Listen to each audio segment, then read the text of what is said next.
السلام عليكم ورحمة الله وبركاته. إن الحمد لله نحمده ونستعينه ونستغفره ونعوذ بالله من شرور أنفسنا وسيئات أعمالنا.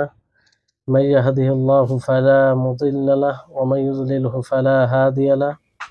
وأشهد أن لا إله إلا الله وحده لا شريك له وأشهد أن محمدا عبده ورسوله. أما بعد فأعوذ بالله من الشيطان الرجيم. بسم الله الرحمن الرحيم.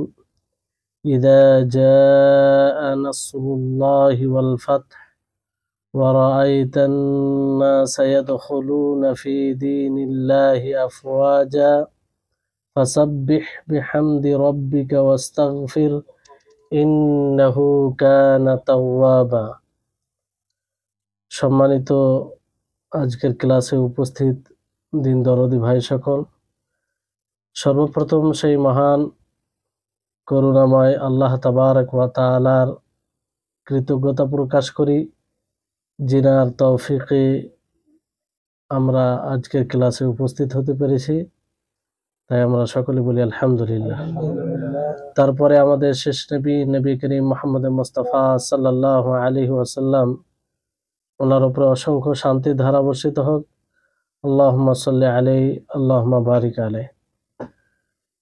আজকে ইনশাআল্লাহ সূরাতুন নাসর এর তাফসীর হবে। ইনশাআল্লাহ আমরা এর অর্থ ও সংক্ষিপ্ত ব্যাখ্যা জানার চেষ্টা করব যে আল্লাহ তাবারক ওয়া তাআলা এই সূরা দ্বারা কি বলেছেন। সর্বপ্রথম এই সূরাটির আমরা অর্থ জেনে নিব।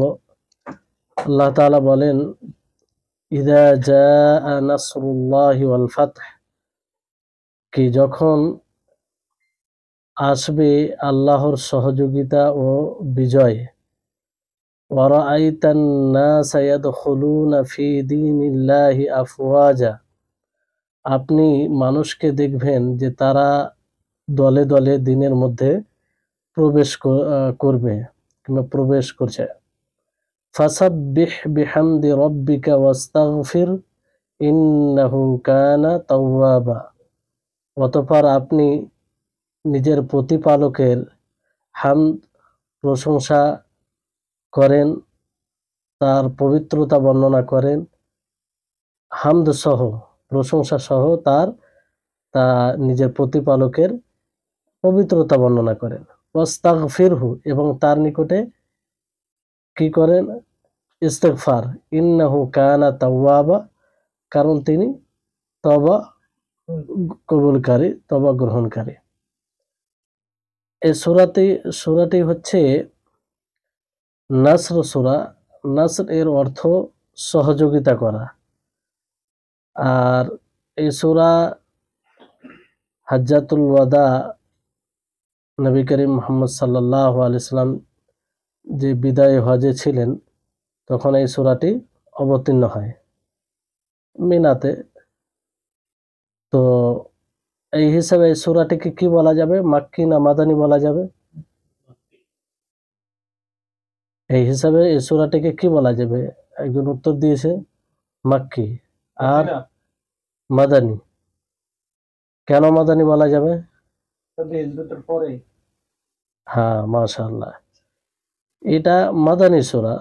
এই কারণে যদিও মক্কাতে অবতীর্ণ হয়, কিন্তু সংজ্ঞা হিসাবে আমরা প্রথমেই জেনেছিলাম যে মাক্কি সূরা সেই সূরাগুলিকে বলা হয় যেটা হিজরতের পূর্বে অবতীর্ণ হয়েছে, সে যেখানেই হোক না কেন। আর মাদানী সূরা সেই সূরাগুলিকে বলা হয় যেটা হিজরতের পরে অবতীর্ণ হয়েছে, সেটা যেখানে হোক না কেন। অনুরূপভাবে এই সূরাটি যদিও মক্কাতে অবতীর্ণ হয়, তারপরও এই সূরাটি মাদানী, কারণ এটা হিজরতের পরে অবতীর্ণ হচ্ছে। তাহলে এই সূরাটি কি? মাদানী। এই সূরাটি মাদানী। আসলে এই সূরাটি অবতীর্ণ হয়, এখানে মহান আল্লাহ পাক রব্বুল আলামিন সর্বপ্রথম বললেন, ইদা জাআ নাসরুল্লাহি ওয়াল ফাতহ, যে যখন, ইদা মানে কি যখন, যা মানে আশা, নাসর মানে সহযোগিতা, আল্লাহ মানে আল্লাহর সহযোগিতা, ওয়াল ফাতহ বিজয়। তো নবী করিম মুহাম্মদ সাল্লাল্লাহু আলাইহি সাল্লামকে সম্বোধন করে বলা হচ্ছে যে যখন আল্লাহর পক্ষ থেকে সহযোগিতা ও বিজয় আসবে। সহযোগিতা এখানে আল্লাহর পক্ষ থেকে বলতে আল্লাহ তাবারক ওয়া তাআলা মানুষকে কর্তৃত্ব দান করবে শত্রুদের বিরুদ্ধে, শত্রুদের ওপরে মুসলিমদেরকে। অর্থাৎ আল্লাহ তাবারক ওয়া তাআলা নবী করিম মুহাম্মদ সাল্লাল্লাহু আলাইহি সাল্লামকে সম্বোধন করে বলছেন যে তোমাকে কাফেরদের ওপরে, তোমার শত্রুদের ওপরে কর্তৃত্ব দেওয়া হবে, মানে গালিব হবে তোমরা, এমন ভাবে যে যখন তখন তোমরা তাদের উপরে প্রাধান্যতা লাভ করতে পারবে, তাদেরকে পরাজয় করতে পারবে, তাই না? আর এই কথা বলা, এই সহযোগিতার কথা বলা এক প্রকারে যার জন্য বলা হবে তার একটা খুশি আনন্দের বিষয়, তাই না? তো নবী করিম মুহাম্মদ সাল্লাল্লাহু আলাইহি সাল্লামকে এইভাবে একটু আরো অ্যাক্টিভ করার জন্য আল্লাহ তাবারক ওয়া তাআলা বললেন যে তোমার সহযোগিতা করা হবে। স্বাভাবিক, পরাজয় যে জয় লাভ করবে তা সে যে জয় লাভ করবে সে বেশি একটা আনন্দ ভোগ করবে কিংবা খুশি হবে, তাকে ভালো লাগবে। আর নবী করিম মুহাম্মদ সাল্লাল্লাহু আলাইহি সাল্লামকে, নবী করিম মুহাম্মদ সাল্লাল্লাহু আলাইহি সাল্লামের বিভিন্নভাবে আল্লাহ তাবারক ওয়া তাআলা সহযোগিতা করেছিলেন। যেমন একটি হাদিসে আছে যে আমাকে 5টি জিনিস দান করা হয়েছে যা পূর্বের কোনো নবীকে দেওয়া হয়নি। সেই 5টি জিনিসের মধ্যে একটি জিনিস হচ্ছে নুসিরতু বির-রু'বি মাসিরাতা শাহরিন, যে আমাকে দেওয়া হয়েছে রব, প্রভাব, যে 1 মাস চলে যত দূর যেতে পারবে তত দূর পর্যন্ত যতগুলো কাফের থাকবে, যতগুলো অমুসলিম থাকবে, যতগুলো ইসলাম বিরোধী লোক থাকবে, তাদের হৃদয়ে নবী করিম মুহাম্মদ সাল্লাল্লাহু আলাইহি সাল্লামের প্রভাব, নবী করিম মুহাম্মদ সাল্লাল্লাহু আলাইহি সাল্লামের ভয়, এটা একটা বিশাল বড় জিনিস। কারণ কেউ যখন কারো দ্বারা প্রভাবিত হবে তখন তার কাছে জয় লাভ করা এটা কঠিন। আমি যদি আপনার দ্বারা প্রভাবিত হয়, আপনার দ্বারা প্রভাবিত হয়, তো আপনার কাছে জয় লাভ করা আমার জন্য সম্ভব? খুব কঠিন, কারণ আমি তো প্রভাবিত আপনার দ্বারা, সে যে কোনো বিষয়ে হতে পারে।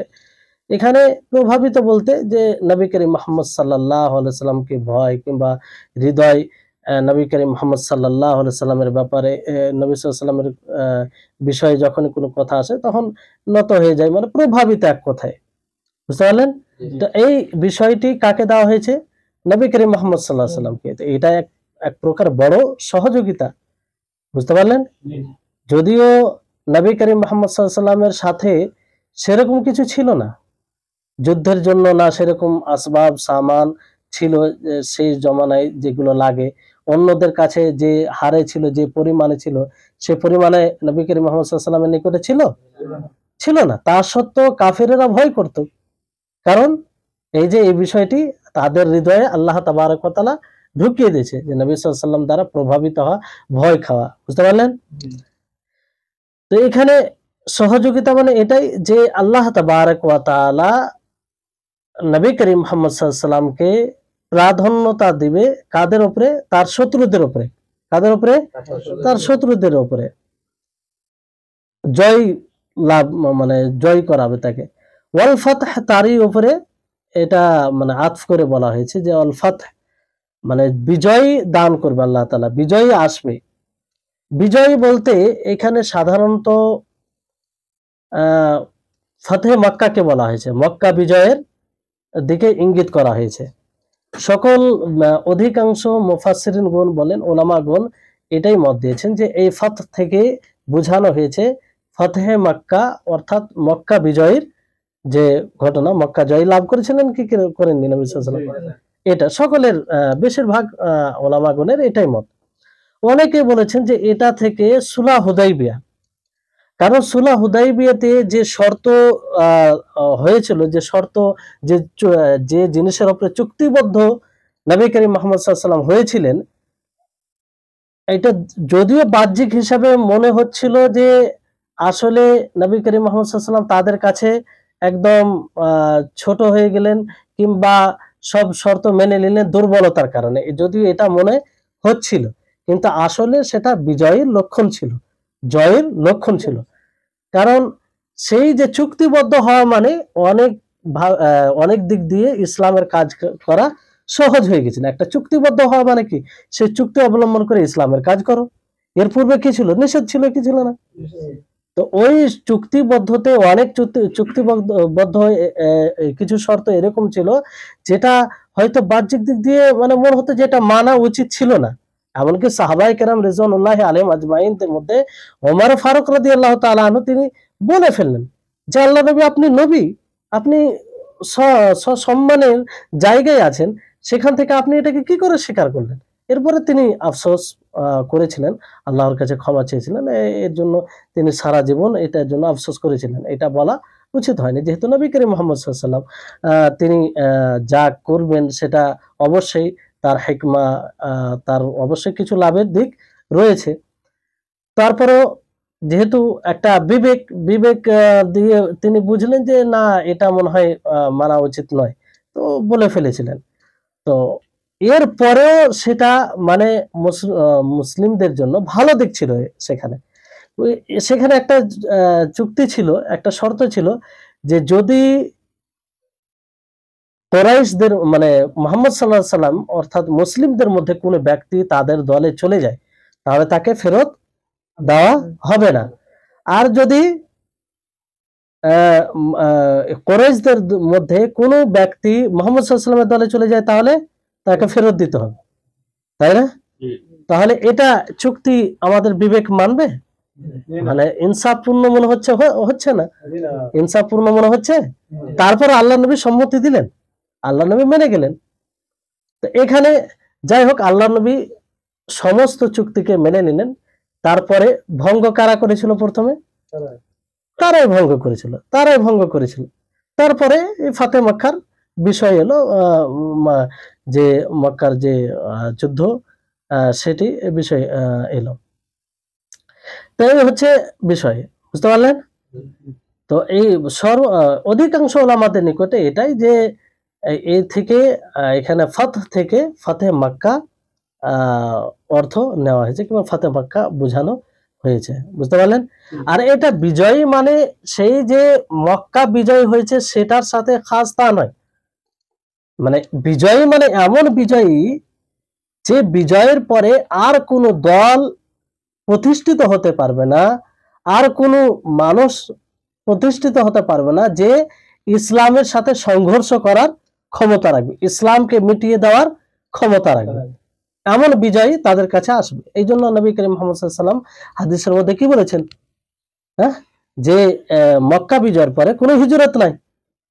অর্থাৎ এইরকম ভাবে ইসলামের কারণে যে ইসলাম যেমন মুছে যাওয়ার সম্ভব না, এরকম যে একটা শক্তির সামনে ছিল, এরকম আর শক্তি সামনে দাঁড়াবে না, বুঝতে পারলেন? তো এইরকম ভাবে বিজয় আসবে। আর এই ফাতে মক্কা কবে হয়েছিল? ফাতে মক্কার বিজয় কখন হয়েছিল? এটা 8 হিজরিতে, 8ম হিজরিতে, তাই না? 8 হিজরিতে হয়েছিল। তার কারণ ওই বললাম আপনাদেরকে যে সুলহ হুদায়বিয়া, বুঝতে পারলেন? সুলহ হুদায়বিয়াতে যা চুক্তি হয়েছিল সেটা তারা ভঙ্গ করেছিল। ফলে নবী করিম মুহাম্মদ সাল্লাল্লাহু আলাইহি ওয়াসাল্লাম বেশ সাহাবীদেরকে নিয়ে প্রায় 10,000 হবে এরকম সংখ্যক নিয়ে মক্কার উপরে কি করে হামলা করেন। আর এতে যারা মক্কাতে ছিল, কাফির ছিল, মুশরিক ছিল, তারা মানে হার মানতে হলো, তারা নবী সাল্লাল্লাহু আলাইহি ওয়াসাল্লামের বিরুদ্ধে লড়তে সক্ষম হয়নি। এক কথায় তারা হেরে গিয়েছিল, তাই না? তারা যখন নবী করিম মুহাম্মদ সাল্লাল্লাহু আলাইহি ওয়াসাল্লামের সামনে হলো, তারা নিরুপায়, কিছু করার তখন শক্তি ছিল না, তখন নবী করিম মুহাম্মদ সাল্লাল্লাহু আলাইহি ওয়াসাল্লাম জয়ী হলেন। তো এক সময় ছিল যে নবী করিম মুহাম্মদ সাল্লাল্লাহু আলাইহি ওয়াসাল্লাম তাদের থেকে পলায়ন করেছিলেন। পলায়ন মানে কি? দিনকে বাঁচানোর ক্ষেত্রে হিজরত করেছিলেন, তাই না? নবী করিম মুহাম্মদ সাল্লাল্লাহু আলাইহি ওয়াসাল্লাম, সাহাবায়ে কেরাম সকলে হিজরত করেছিলেন। মানে এটা আল্লাহর আদেশে, তাদের ভয়ে যে তা নয়, এটা সবকিছু আল্লাহর আদেশে। কিন্তু কারণটা কি ছিল? যে তারা দিনকে প্রতিষ্ঠিত করতে দিচ্ছিল না, এই কারণে নবী করিম মুহাম্মদ সাল্লাল্লাহু আলাইহি ওয়াসাল্লাম হিজরত করেছিলেন, তাই না?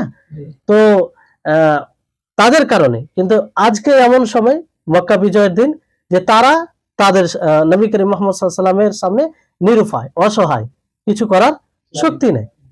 তো এই জন্য নবী করিম মুহাম্মদ সাল্লাল্লাহু আলাইহি ওয়াসাল্লাম বললেন যে মা তাজুন্নুনা আন্নী ফাআইলুম বিকুম, যে তোমরা কি ধারণা রাখো যে আমি তোমাদের সাথে কি রূপ ব্যবহার করব? হ্যাঁ, নবী করিম মুহাম্মদ সাল্লাল্লাহু আলাইহি ওয়াসাল্লাম কি চরিত্রের মানুষ ছিলেন, কি সহনশীলতা ছিল, কি মানুষের উপরে যে ইন্তেকাম, একটা বদলা লওয়ার, প্রত্যেকটা মানুষের মধ্যে এই মেজাজ থাকে স্বভাবগত, তাই না? কিন্তু নবী করিম মুহাম্মদ সাল্লাল্লাহু আলাইহি ওয়াসাল্লামকে দেখেন, ইচ্ছা করলে যে নবী করিম মুহাম্মদ সাল্লাল্লাহু আলাইহি ওয়াসাল্লামকে এত কষ্ট দেওয়া হয়েছে, প্রচুর কষ্ট দেওয়া হয়েছে, মুহূর্তে মুহূর্তে নবী করিম মুহাম্মদ সাল্লাল্লাহু আলাইহি ওয়াসাল্লামকে কষ্ট দেওয়া হয়েছে। ইচ্ছা করলে এক একটি বিষয়ে, এক একটি জিনিসের আল্লাহ নবী বদলে নিতে পারতেন, কিন্তু আল্লাহ নবী তা করলেন না। বললেন যে তোমরা কি ধারণা রাখো আমার প্রতি? তো তারা বললো, কি বললো, আখুন করিম ওয়াবনু আখিল করিম, যে তুমি এক প্রিয় ভাই আর প্রিয় ভাইয়ের ছেলে, ভাতিজি, তোমার প্রতি ভালোই আশা আছে। তো নবী করিম মুহাম্মদ সাল্লাল্লাহু আলাইহি ওয়াসাল্লাম কি বললেন যে কামা ক্বালা ইউসুফ আলাইহিস সালাম যেমন বলেছিলেন ভাইদের ক্ষেত্রে, কি বলেছিলেন, লা তাসরিবা আলাইকুমুল ইয়াউম ইয়াগফিরুল্লাহু লাকুম, যে আজকে তোমাদের উপরে কোনো ভর্ৎসনা নাই, আল্লাহ তাআলা তোমাদেরকে ক্ষমা করুক। ইযহাবু ফাআনতুমুত তুলাকা, যে তোমরা যাও স্বাধীন, তোমাদেরকে আর কিছু বলা হবে না। তো এই যে নবী করিম মুহাম্মদ সাল্লাল্লাহু আলাইহি সাল্লামের যে প্রশস্ত হৃদয়, তিনি মাফ করে দিয়েছিলেন। ইচ্ছা করলে প্রত্যেকটা মানুষ যারা নবী সাল্লাল্লাহু আলাইহি সাল্লামকে কষ্ট দিয়েছিল, যারা নবী করিম মুহাম্মদ সাল্লাল্লাহু আলাইহি সাল্লামের বিরুদ্ধাচরণের সহযোগী ছিল, তাদের বদলা নিতে পারত। সকলেই নবী করিম মুহাম্মদ সাল্লাল্লাহু আলাইহি সাল্লামের সামনে নত ছিল, অসহায় ছিল, নিরুপায় ছিল, কোনো শক্তি ছিল না তাদের। তারপরে নবী করিম মুহাম্মদ সাল্লাল্লাহু আলাইহি সাল্লাম এই ঘোষণা করলেন। আর আল্লাহ নবী মাফ করলেন, তো কিভাবে মাফ করলেন? মানে তাদের দোষ ত্রুটি বর্ণনা করে মাফ করলেন, যে তোমরা এই করেছো, তোমরা ওই করেছো, হ্যাঁ, আমার পথে কাঁটা বিছিয়েছো, আমাকে গালি দিয়েছো, আমাকে পাগল বলেছো, আমাকে মজনুন বলেছো, এই কিছু বলে, আমাকে জাদুঘর বলেছো, তোমরা অন্যদেরকে তোমরা পথভ্রষ্ট করেছো, আমার কথা শুনতে দাওনি, এরকম নানা প্রকার অভিযোগ করেছিলেন না। তার মানে মাফ, আসল ক্ষমা হচ্ছে এটাই, যে আপনি পূর্বের সমস্ত কথাকে ভুলে ক্ষমা করে দিলাম, বাস খালাস। এর ঊর্ধ্বে নয় যে পূর্বের কথাকে স্মরণ করে তুমি এই করেছিলে, তুমি এই করেছিলে, যাও তোমাকে এতগুলো কিছু করার পরে ক্ষমা করে দিলাম, মানে যা তা বলে দিয়ে, নিজের রাগকে মিটিয়ে, গালি দিয়ে, সবকিছু করে আমরা বলি কি ক্ষমা করে দিলাম। তো এটা ক্ষমা? এটা প্রকৃত ক্ষমা নয়। আপনি তো মনের যে একটা আবেগ, কিংবা মনের যে একটা আপনার রাগ একটা, সেটাকে আপনি জবান দ্বারা সেটাকে আপনি কি সেটা আপনি জবান দ্বারা প্রতিশোধ নিলেন আপনি। তো এই হচ্ছে বিষয়। তো নবী করিম মুহাম্মদ সাল্লাল্লাহু আলাইহি সাল্লামের প্রশস্ত হৃদয়ে তার পরিচয় পাওয়া যায় এখানে, যে তিনি কতটা সহনশীল ছিলেন এবং কিভাবে মানুষের উপরে দয়া করতেন। বুঝতে পারলেন?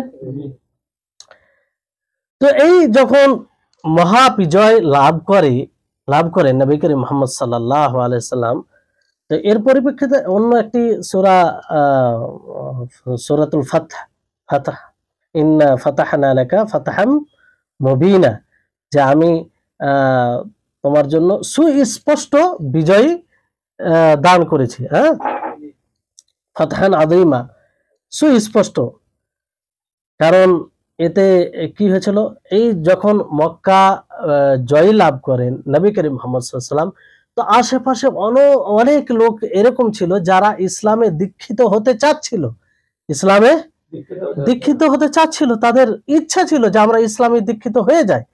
কিন্তু এই যে একটা ভয়, যে দীক্ষিত হয়ে গেলে হয়তো একটু মানে কেউ হয়তো অত্যাচার করতে পারে, হয় এই দল না মানে কুরাইশ, যে তখন যারা মুশরিক কাফের ছিল, তারা হয়তো অত্যাচার করতে পারে, কিংবা তাদের ভর্ৎসনার শিকার হতে পারে। তারা প্রায় ইসলামকে বুঝে গেছিল, তারপরে আসেনি, এটা একটা কারণ।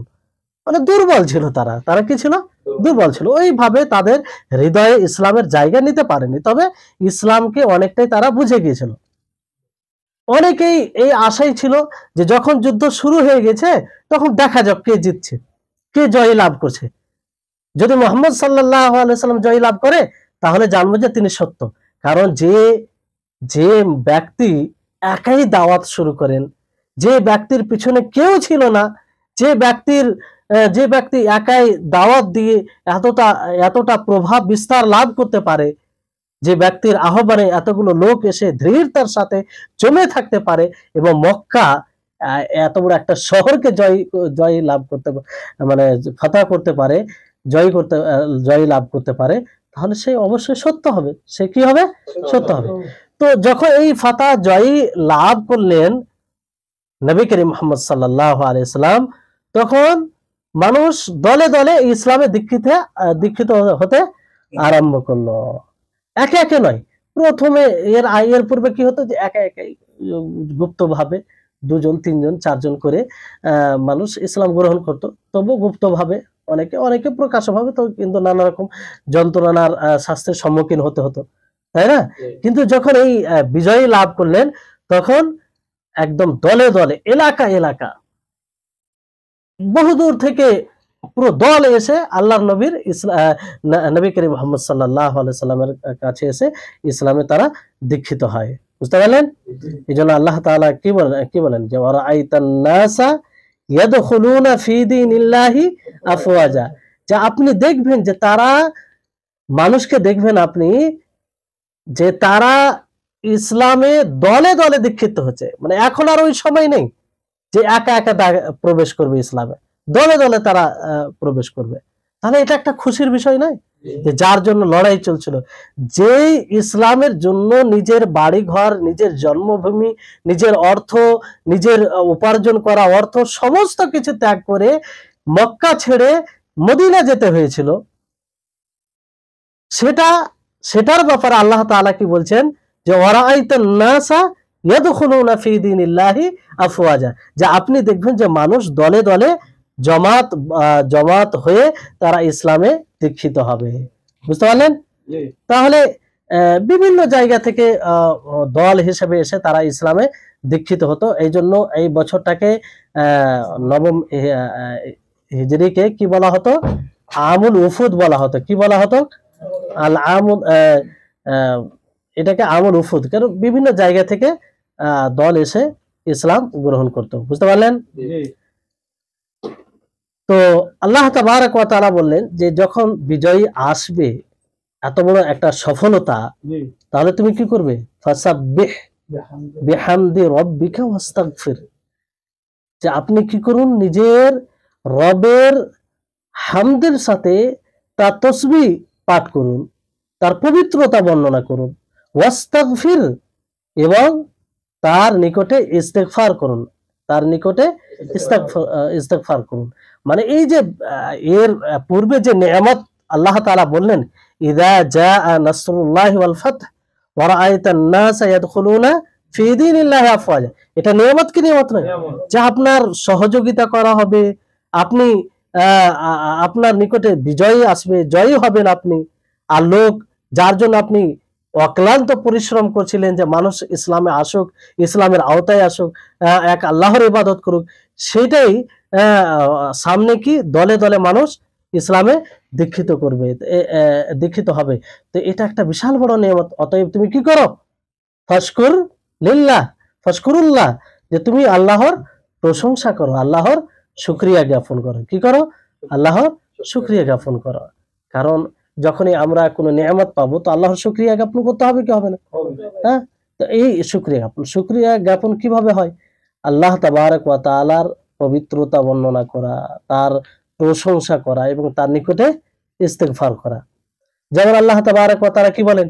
ইন্না নাহনু নাযালনা আলাইকাল কুরআনা তানজিলা ফাসবির লিহুকমি রাব্বিক, যে আমি আপনার উপরে এই কোরআনকে অবতীর্ণ করেছি, আমি আপনার উপরে এই কোরআনকে অবতীর্ণ করেছি, ফাসবির লিহুকমি রাব্বিকা, তো তুমি কি করো? তোমার রবের জন্য ধৈর্য অবলম্বন করো। এখানে আল্লাহ তাবারক ওয়া তাআলা কোরআনকে অবতীর্ণ করলেন, তো কোরআন অবতীর্ণ করে একটা নিয়ামত, তো শুকরিয়া কিংবা আর অন্য কিছু মানে কেমন একটা মনে হচ্ছে যে মেল খাচ্ছে না, এরকম মনে হচ্ছে না? যে কোরআনকে অবতীর্ণ করলেন, আল্লাহ তাআলাকে বলছেন যে ধৈর্য অবলম্বন করো।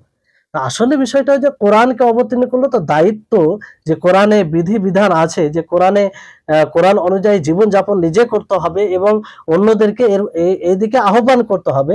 তো এতে যা বিপদের সম্মুখীন হবেন, এতে কি করবেন? এতে ধৈর্য অবলম্বন করবেন। অনুরূপ ভাবে আল্লাহ তাবারক ওয়া তাআলা এই সূরাতে যে বললেন, ইযা জাআ নাসরুল্লাহি ওয়াল ফাতহ ওয়া রাআইতান নাসা ইয়াদখুলুনা ফি দীনিল্লাহি আফওয়াজা, যে এত বড় আপনাকে নেয়ামত দান করা হলো, তো আপনি কি করুন? আপনার রবের হামদ সহ তার পবিত্রতা বর্ণনা করুন এবং তার নিকটে ইস্তেগফার করুন। বুঝতে পারলেন? তাহলে আল্লাহ তাবারক ওয়া তাআলার এটা প্রত্যেকটা মানুষ যখন কোন নেয়ামত পাবে, তাকে আল্লাহর নিকটে আল্লাহর শুকরিয়া আদায় করা উচিত। আর সেই শুকরিয়া তাসবিহ বর্ণনার মাধ্যমে, আল্লাহর প্রশংসা করার মাধ্যমে, বুঝতে পারলেন? এভাবে সেটা হবে।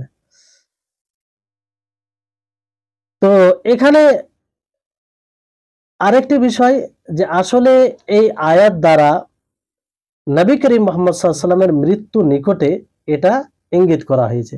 কি করা হয়েছে? মৃত্যু যে নিকটে নবী করিম মুহাম্মদ সাল্লাল্লাহু আলাইহি ওয়াসাল্লাম, এই সূরা দ্বারা এটা ইঙ্গিত করা হয়েছে, খবর দেওয়া হয়েছে এক প্রকারে। বুঝতে পারলেন? এই জন্য আল্লাহ তাবারক ওয়া তাআলা কি বললেন, যে তুমি তোমার জীবনে যা করেছো, এখন তুমি শেষ জীবনে আছো, এখন বেশি বেশি করে কি করো? ইস্তেগফার করো, তার তাসবিহ, তার পবিত্রতা বর্ণনা করো। তো এখানে আল্লাহ তাবারক ওয়া তাআলা তাসবিহর কথা হামদের সাথে বলেছেন। তার তাসবিহ মানে কি? তাসবিহ মানে হচ্ছে যে আল্লাহ তাবারক ওয়া তাআলাকে সমস্ত প্রকারের ত্রুটি থেকে মুক্ত করা।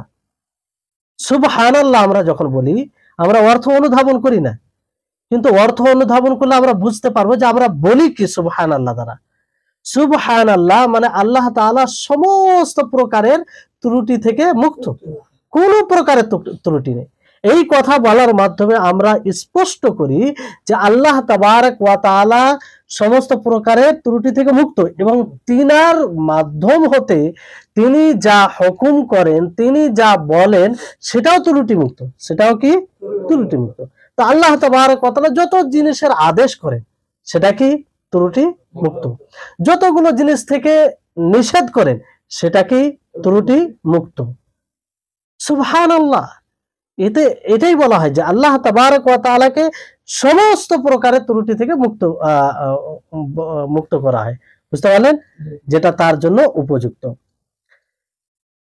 আর যেমন আমরা এই ত্রুটি মুক্ত বলি একদিক দিয়ে, যে আল্লাহর মধ্যে কোনো প্রকারের ত্রুটি নেই, অনুরূপ ভাবে আল্লাহর মধ্যে যেটা ভালো জিনিস আছে, ভালো গুণ আছে, সেটাতে তিনি পরিপূর্ণ। সেটাতে তিনি কি? পরিপূর্ণ। তো এখানে হামদ বলা হয়েছে। হামদ কাকে বলে? হামদ বলা হয় যে যেখানে আল্লাহকে ভালোবেসে তার মর্যাদাকে বজায় রেখে পরিপূর্ণভাবে তার প্রশংসা করা হয়। ভালোবেসে যেটা প্রশংসা করা হয়, নাম করা হয়, সেটাই হচ্ছে হামদ। অনেক সময় মানুষ সুনাম করে না ভালোবেসেই, হয় কি হয় না? যেমন ধরেন আমাদের মধ্যে একজন ভারসাম্য ব্যক্তি আছে, তাকে মন থেকে ভালোবাসে না, কিন্তু তার কাছ থেকে কিছু নিতে হবে, তো মুখে বললো যে আপনি অনেক ভালো, আর আপনার ব্যাপারে অনেক শুনেছি, মানুষ তো অনেক নাম করছে, কিন্তু আসলে সে তার অন্তর এটা সাড়া দিচ্ছে না, অন্তর মানে এটা কবুল করছে না, কিন্তু সে বলছে একটা স্বার্থ অনুযায়ী। কিন্তু আল্লাহ তাবারক ওয়া তাআলার যে হামদ হবে, এই হামদ হৃদয় থেকে হবে, এই হামদ ভালোবাসার সাথে হবে, তার প্রতি মর্যাদা বজায় রেখে হামদ হবে। এটাকে হামদ বলা হয়। এটাকে কি বলা হয়? হামদ বলা হয়। বুঝতে পারলেন? তো দুটোকেই আল্লাহ তাবারক ওয়া তাআলা এখানে জমা করেছেন, যে আল্লাহ তাআলাকে সমস্ত ত্রুটি থেকে মুক্ত করতে হবে এবং তার হামদ বর্ণনা করতে হবে। কি করতে হবে? হামদ বর্ণনা করতে হবে, মানে তাকে ভালোবেসে তার প্রশংসা করতে হবে। বুঝতে পারলেন? ওয়াস্তাগফির, এবং বলা আল্লাহ তাআলা কি বলেন, যে তুমি তার নিকটে ক্ষমা চাও, ইস্তেগফার করো, তাই না? তো এখানে আল্লাহ তাবারক ওয়া তাআলা দুটি জিনিসের হুকুম দিয়েছেন আয়াত দ্বারা। একটা হচ্ছে যে তাসবিহ, আল্লাহ তাবারক ওয়া তাআলার পবিত্রকরণ, কিসের সাথে? হামদের সাথে, কিসের সাথে? হামদের সাথে। এই জন্য সুবহানাল্লাহ আলহামদুলিল্লাহ আমরা বলি কিনা? সুবহানাল্লাহ আলহামদুলিল্লাহ, এখানে সুবহানাল্লাহ তাসবিহ চলে এলো, আলহামদুলিল্লাহ হামদ চলে এলো, বুঝতে পারলেন? আর দ্বিতীয় যেটা আদেশ সেটা কি দেওয়া হয়েছে? ইস্তিগফার। ইস্তিগফার করো। ইস্তিগফার কাকে বলে? মাগফিরাত চাওয়া, ক্ষমা চাওয়া। আমরা আল্লাহর নিকটে ক্ষমা কেন চাই? মাগফিরাত আসলে কাকে বলে? মাগফিরাত বলা হয় আল্লাহ তাবারক ওয়া তাআলা তার বান্দার যে গুনাহ রয়েছে সেই গুনাহর উপরে পর্দা দিয়ে দেওয়া। কি দিয়ে দেওয়া? পর্দা দিয়ে দেওয়া। সেটা নিশ্চিহ্ন করে দেওয়ার মাধ্যমে অথবা মাফ করে দেওয়ার মাধ্যমে হতে পারে, বুঝতে পারলেন? আমরা যে বলি যে আল্লাহ তুমি আমাদেরকে ক্ষমা করে দাও, রাব্বিগফির, যে তুমি আমাদেরকে ক্ষমা করে দাও। ক্ষমা করে দাও এই জন্য বলি যে এই আল্লাহ যে আমার গুনাহগুলো রয়েছে, আমার পাপগুলো রয়েছে, যেসব আমরা অবাধ্যতা করি, সেই পাপে তুমি পর্দা দিয়ে দাও। কিসের মাধ্যমে? মাফ করার মাধ্যমে অথবা কিসের মাধ্যমে? ক্ষমা করে দেওয়ার মাধ্যমে। মাফ করে দেওয়ার মাধ্যমে, ক্ষমা করে দেওয়ার মাধ্যমে, অথবা সেটাকে নিশ্চিহ্ন করে দেওয়ার মাধ্যমে। তো মাগফিরা একে বলা হয় যে আল্লাহ তাবারক ওয়া তাআলা বান্দার গুনার উপরে পর্দা দিয়ে দেওয়া, এটাই হচ্ছে মাগফিরাত। এটাই হচ্ছে কি? মাগফিরাত, বুঝতে পারলেন? এই জন্য প্রত্যেক বান্দা এই হিসাবে মুখাপেক্ষী কি মুখাপেক্ষী নয় আল্লাহর নিকটে মাগফিরাত? কারণ সকলেই গুনাহগার। মুহূর্তে আমরা গুনাহ করি, তাই না? মুহূর্তে আমরা গুনাহ করি, পাপ করি, আল্লাহর অবাধ্যতা করি। এই জন্য আমাদেরকে বেশি বেশি করে মাগফিরাত, এমনকি আল্লাহর নবীকে এখানে কি মাগফিরাতের আদেশ দিয়েছেন যে তুমি তোমার রবের নিকটে কি করো। তাহলে মাগফিরাত চাওয়ার জন্য গুনাহ শর্ত নাই যে আমি গুনাহ করব তারপরে আমি আল্লাহর কাছে ক্ষমা চাইবো, এরকম বিষয় নাই। আল্লাহর নবী মুহাম্মদ সাল্লাল্লাহু আলাইহি ওয়াসাল্লাম তিনি তো আগের পূর্বে সমস্ত গুনাহ ক্ষমা করে দেওয়া হয়েছে, আগে পিছে সমস্ত কিছু ক্ষমা করে দেওয়া হয়েছে। তা সত্ত্বেও আল্লাহ তাবারক ওয়া তাআলা তাকে আদেশ দিয়েছেন যে তুমি মাগফিরাত চাও, আমার কাছে ক্ষমা প্রার্থনা করো। তো এখান থেকে কি এটা স্পষ্ট হচ্ছে যে মাগফিরাত চাওয়ার জন্য কোনো গুনাহ করা শর্ত নয়। গুনাহ করতে গেলে তো তওবা করতে হবে, সেটা ইস্তেগফার করতেই হবে, কিন্তু এমনিতে আমাদেরকে মাগফিরাত চাইতে হবে, কারণ এই মাগফিরাতের আমরা সকলেই মুখাপেক্ষী, বুঝতে পারলেন? এই জন্য মাগফিরাত, আল্লাহর রহমত ছাড়া কেউ জান্নাতে যেতে পারবে না। আমরা যদি কোনো একটাও গুনাহ না করি তারপরে আমাদেরকে মাগফিরাত চাইতে হবে। কেন চাইতে হবে? উপযুক্ত কারণ হলো না। কেন চাইতে হবে আল্লাহর কাছে ক্ষমা? আমরা একটাও গুনাহ করলাম, মেনে নিলাম যে পুরো একটা মানুষ জীবনে কোনো গুনাহই করলো না, আল্লাহ সুবহানাহু ওয়া তাআলা রাসূল সাল্লাল্লাহু আলাইহি ওয়াসাল্লাম বলছে মাগফিরাত চাওয়ার জন্য। হ্যাঁ, রাসূল সাল্লাল্লাহু আলাইহি ওয়াসাল্লাম চাইতেছেন, আমরাও চাবো। হ্যাঁ, তো সে মাগফিরাত করবে কেন? আল্লাহর নবীকে আল্লাহ তাবারক ওয়া তাআলা মাগফিরাত করার কেন আদেশ দিলেন? দয়ার আশা। হ্যাঁ, এটা তো একটা আছে যে দয়ার আশায় সে মাগফিরাত করবে। বিষয়টি হচ্ছে যে আমরা যে আমলগুলি করি, সারা জীবন যদি ইবাদত করি, কোন এক মুহূর্ত যদি আমরা অপচয় না করি, অযথা সময় ব্যয় না করি, পুরো জীবনটাই যদি আমরা ইবাদতে কাটাই, তা সত্ত্বেও আল্লাহ তাবারক ওয়া তাআলা আমাদের উপরে যে আমাদেরকে যে নিয়ামতগুলি দিয়েছেন, সেই নিয়ামতের আমরা হক আদায় করতে পারবো? বেশি না, একটি নিয়ামতকে আপনি ধরেন, এই চোখের নিয়ামত, দৃষ্টিশক্তি। আল্লাহ তাবারক ওয়া তাআলা যদি আমাদেরকে জিজ্ঞাসা করে নেই যে এই দৃষ্টি শক্তির পরিবর্তে তুমি কি করেছো, আমরা উত্তর দিতে পারবো? তার মোকাবিলায় আমরা কখনো ওই সম পরিমাণ পুরো বদলা দেওয়ার মতো আমরা ইবাদত করতে পারি না। আমরা ব্যর্থ, আমরা তাতে সক্ষম নই। এই জন্য আমরা কি করবো? আল্লাহ তাবারক ওয়া তাআলার নিকটে ক্ষমা চাইবো, আল্লাহ তাবারক ওয়া তাআলার নিকটে ক্ষমা চাইবো। আর আল্লাহ তাবারক ওয়া তাআলার রহমত ছাড়া, তার ক্ষমা ছাড়া কেউ জান্নাতে যেতে পারবে না। এমনকি নবী করিম মুহাম্মদ সাল্লাল্লাহু আলাইহি ওয়াসাল্লাম তিনিও যেতে পারবেন না। তিনি কি বলছেন? নবী সাল্লাল্লাহু আলাইহি ওয়াসাল্লাম বলেন লা ইয়াদখুলা আহাদুম মিনকুম আল জান্নাহ বিআমালি, যে কোন ব্যক্তি আমল দ্বারা জান্নাতে প্রবেশ করতে পারবে না, কোন ব্যক্তি। তো সাহাবায়ে কেরাম রিজওয়ানুল্লাহি আলাইহিম আজমাইন জিজ্ঞাসা করলেন যে ওয়ালা আনতা ইয়া রাসূলুল্লাহ, যে আল্লাহর রাসূল আপনিও কি আল্লাহর রহমত ছাড়া জান্নাতে যেতে পারবেন না, আমল দ্বারা জান্নাতে যেতে পারবেন না? তিনি বললেন ওয়ালা, আমিও না, ওয়ালা আনা ইল্লা আন ইয়াতাগাম্মাদানি আল্লাহু বিরহমাতিহি, যে আমিও তার রহমত ছাড়া নিজের আমল দ্বারা জান্নাতে যেতে পারি না, যদি আল্লাহ তাবারক ওয়া তাআলা আমাকে রহমত দ্বারা আবৃত্তি না করে, রহমত দ্বারা না ঢেকে দেয়। আল্লাহু আকবার। তো সেই আল্লাহর রহমতের আমরা সবসময় মুখাপেক্ষী। আর সেই আল্লাহর রহমত আমরা কখন পাবো?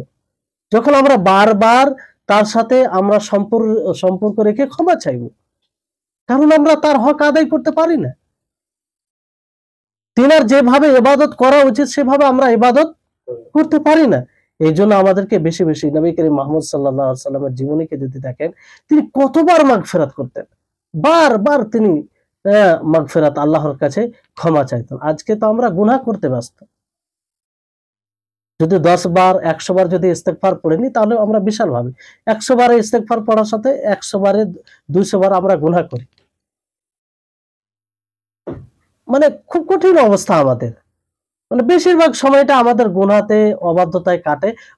অথচ আমরা ইস্তেগফার করি না। ইস্তেগফার করতে গেলে সেরকম অনুধাবন করি না যে আমরা কত গুনাহ করছি। এই জন্য আমার প্রত্যেকটা মানুষকে হিসাব করা উচিত যে সে দিনে পুরো দিনটা কিভাবে কাটলো, কত সে গুনাহ করলো, আর সেই অনুযায়ী তাকে ইস্তেগফার করা উচিত, তাকে ক্ষমা চাওয়া উচিত।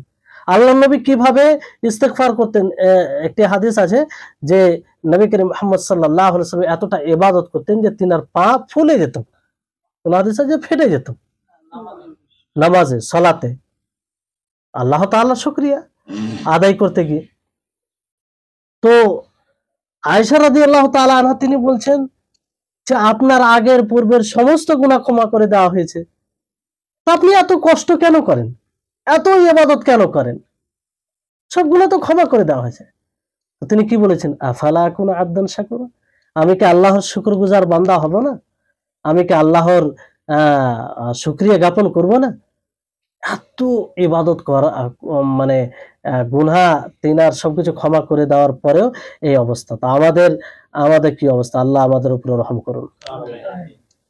তো এই জন্য আমাদের সকলকে ইস্তেগফার করতে হবে, বুঝতে পারলেন? ইন্নাহু কানা তাওয়াবা, আল্লাহ তাবারক ওয়া তাআলা তওবা গ্রহণকারী। আল্লাহ তাবারক ওয়া তাআলা কি? তওবা গ্রহণকারী। এই আয়াত থেকে আল্লাহ তাবারক ওয়া তাআলা কতটা দয়াশীল, তিনি বান্দাকে কত ভালোবাসেন, এটা স্পষ্ট হচ্ছে। ইন্নাহু কানা তাওয়াবা, যে তিনি তওবা গ্রহণকারী, অর্থাৎ বান্দা গুনাহ করার পরেও, আল্লাহর অবাধ্যতা করার পরেও, আল্লাহ যে শরীয়তকে নাজিল করেছেন সেই শরীয়তের বিরোধিতা করার পরেও সে যদি আল্লাহর কাছে নত হয়ে যায়, আল্লাহর কাছে ফিরে আসে, তাহলে আল্লাহ তাআলা তাকে ক্ষমা করবেন, তার তওবার মূল্যায়ন করবেন আল্লাহ তাআলা। এমনটা বিষয় নাই যে সে আল্লাহর অবাধ্যতা করেছে, আল্লাহর নাফরমানি করেছে, তো আল্লাহ তাআলা বলে তুমি এতবার নাফরমানি করছো, তোমার তওবা গ্রহণ করা হবে, এরকমটা বিষয় নাই। ইন্নাহু কানা তাওয়াবা, তওবা করলেই আল্লাহ তাআলা তার তওবাকে গ্রহণ করবেন। তাহলে আল্লাহ তাবারক ওয়া তাআলা কত দয়ালু, এত বড় সুযোগ দেওয়ার পরেও যদি আমরা পাপী হয়ে, গুনাহযুক্ত জীবন নিয়ে আমরা এই দুনিয়াকে ত্যাগ করি, তাহলে বলুন আমরা কি সেই শাস্তির উপযুক্ত নয়? আমরা অনেক সময় ভাবি যে আল্লাহ তাআলা এত কঠিন শাস্তির কেন ব্যবস্থা করেছেন, কি দরকার ছিল? অনেক সময় ব্রেনে প্রশ্ন আসে, কিন্তু একবার ভেবে দেখুন যে আল্লাহ তাবারক ওয়া তাআলা আমাদের সকলকে কত ছাড় দিয়ে রেখেছেন। আল্লাহ তাআলা বারবার একাধিক আয়াতে বলে রেখেছেন যে তোমরা তওবা করো, তোমরা ফিরে এসো, আমি ক্ষমা করব। তা সত্ত্বেও যদি আমরা ফিরে না এসে তার সামনে আমরা নিজের অধ্যতাকে দেখাই, অহংকার দেখাই, তাহলে তো আমরা বাস্তবে সেই শাস্তির উপযুক্ত আমরা। তো এই জন্য তওবা করতে, তওবা মানে কি? আল্লাহর দিকে ফিরে আসা।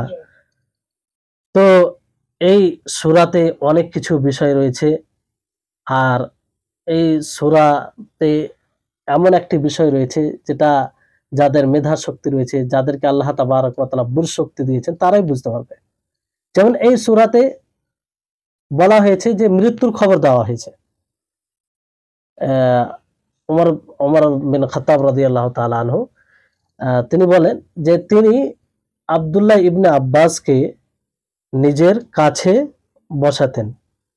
যারা পরামর্শদাতা থাকতো সাহাবীদের মধ্যে, খলিফা ছিলেন তিনি, তো খলিফাকে সবাই তার পরামর্শ দিবে না। যারা ওইরকম মান্যগণ্য লোক থাকবে, ওইরকম বুদ্ধিজীবী থাকবে, তারাই ছিল। তো সেই মজলিসে ওমর ফারুক রাদিয়াল্লাহু তাআলা আনহু কাকে বসাতেন? আব্দুল্লাহ ইবনে আব্বাস। তিনি কম বয়সে ছিলেন, অল্প বয়সে ছিলেন। তো যারা উপযুক্ত সাহাবী ছিলেন, তাদের একটা মনে অভিযোগ উঠলো, কিংবা একটা এরকম মনে হলো যে এটা কেন, আমাদের তো সন্তান আছে তার বয়সের, আমরা কেন আনি না? আর ওমর ফারুক রাদিয়াল্লাহু তাআলা আনহু তাকে আমাদের মজলিসে নিয়ে আসে। সাধারণত এটা আসবে, এবারে ধরেন যে আপনাদের একটা যদি কমিটি গঠন হয়, বাছাই করে 10 জনের একটা কমিটি হয়েছে, বুঝতে পারলেন? 10 জন মানে যাদের কমিটি হয়েছে তাদের মধ্যে 10 জন একটু বুদ্ধিজীবী লোক, তাই না? এবার ওই 10 জনের মধ্যে যদি কোনো এক ব্যক্তি কিংবা যে মেন লোক আছে, সে যদি একটা কম বয়সের লোককে নিয়ে এসে বসিয়ে রাখে নিজের পাশে, আপনাদের একটু মন খারাপ হবে কি হবে না? তো এইরকম সাহাবীদের মনে একটু উঠলো যে এরকম মুহাজির আনসার সাহাবী রয়েছে, তারা ভাবতে লাগলো এটা কি, কেন তিনি এইভাবে নিয়ে আসছে, এটা ঠিক হয় না, এরকম ওনাদের মনের মধ্যে। তো ওমর ফারুক রাদিয়াল্লাহু তাআলা আনহু তিনি বুঝতে পারলেন বিষয়টি। তো তিনি কেন আব্দুল্লাহ ইবনে আব্বাসকে নিজের কাছে বসাতেন, এটা স্পষ্ট করার জন্য একদিন সকলকে ডাকলেন। সকলকে ডাকার পরে আব্দুল্লাহ ইবনে আব্বাস ওনাকেও ডাকলেন। আর তিনি বুঝে গেছেন যে হয়তো আমার ব্যাপারে অভিযোগ উঠছে, যে আমি কেন, কিংবা ওমর ফারুক রাদিয়াল্লাহু তাআলা আনহু খলিফাতুল মুসলিমিন, তিনি আমাকে কেন পাশে বসায়, এটাকে স্পষ্ট করার জন্যই হয়তো ডাকছে। তো সেই মজলিসে ওমর ফারুক রাদিয়াল্লাহু তাআলা আনহু সাহাবায়ে কেরাম রিজওয়ানুল্লাহি আলাইহিম আজমাইনদের সামনে এই সূরাটি পড়ে জিজ্ঞাসা করলেন যে এই সূরা থেকে তোমরা কি বুঝেছো? এই সূরা থেকে তোমরা কি বুঝেছো? তো অনেকে বলল যে আল্লাহ তাআলা এই সূরায় আমাদেরকে তার প্রশংসা করা, তার নিকটে ইস্তেগফার করা আদেশ দিয়েছেন, যখন আমাদের সহযোগিতা আল্লাহ তাআলা করবেন কিংবা আমরা কোনো জিনিসে বিজয় লাভ করব, এটা আদেশ দিয়েছেন। অনেকেই বলল যে আমরা জানি না, বুঝতে পারলেন? অনেকে কিছুই বলল না।